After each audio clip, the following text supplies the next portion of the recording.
എന്നെ സംബന്ധിച്ചിടത്തോളം മാത്രമല്ല, നിലമ്പൂരിലെ മലപ്പുറത്തെ കോൺഗ്രസ്സുകാരെയൊക്കെ സംബന്ധിച്ചിടത്തോളം ഞങ്ങളുടെയൊക്കെ വഴികാട്ടിയാണ്, ഞങ്ങളുടെയൊക്കെ എൻ്റെ പിതാവ്. എൻ്റെ പിതാവിൻ്റെ ആഗ്രഹവും അഭിലാഷവും അതുപോലെ തന്നെ വി പ്രകാശിൻ്റെ അഭിലാഷവും ഒക്കെ പൂർത്തീകരിക്കുക എന്ന് തന്നെയാണ് ഞങ്ങളുടെയൊക്കെ ലക്ഷ്യം.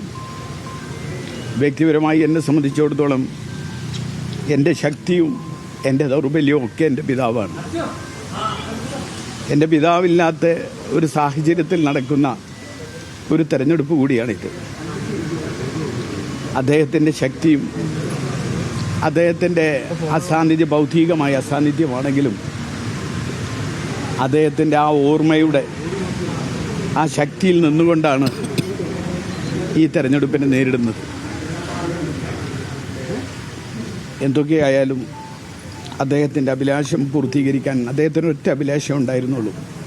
അതാര് എന്നല്ല, ഞാൻ എന്നല്ല, ആരായാലും, അത് ഞാനായാലും ജോയി ആയാലും വേറെ ആരാണെങ്കിലും നിലമ്പൂർ തിരിച്ചു പിടിക്കുക, നിലമ്പൂർ നഷ്ടപ്പെട്ട നിലമ്പൂരിനെ തിരിച്ചു പിടിക്കുക എന്ന ഒരു വലിയ ആഗ്രഹം പുള്ളിക്ക് അദ്ദേഹത്തിന് മനസ്സിലുണ്ടായിരുന്നു. അതിൻ്റെ ഒരു സഫലീകരണം ആണ് ഈ തെരഞ്ഞെടുപ്പിൽ നടക്കേണ്ടത് എന്ന് ഞങ്ങളൊക്കെ ചിന്തിക്കുന്നു, ഞങ്ങളൊക്കെ വിചാരിക്കുന്നു. അതുകൊണ്ട് തന്നെയാണ് ഈ തെരഞ്ഞെടുപ്പിൻ്റെ പ്രചരണ പ്രവർത്തനം അദ്ദേഹത്തിൻ്റെ കബറിടത്തിൽ നിന്ന് തന്നെ അദ്ദേഹത്തിനോട് നേരിട്ട് സംസാരിച്ച് ഞങ്ങളതിനു വേണ്ടി ഇറങ്ങുന്നു എന്ന് പറഞ്ഞുകൊണ്ട് തന്നെ തുടങ്ങണമെന്ന് ഞങ്ങൾ വിചാരിച്ചത്. അതിനുവേണ്ടിയാണ് ഇന്ന് രാവിലെ തന്നെ ഇവിടെ കവടത്തിലേക്ക് എത്തിയത്.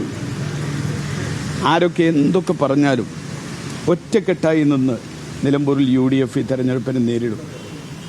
ഞാനാണെങ്കിലും ജോയി ആണെങ്കിലും ഞങ്ങളൊക്കെ യോഗ്യതയുള്ളവരാണ്.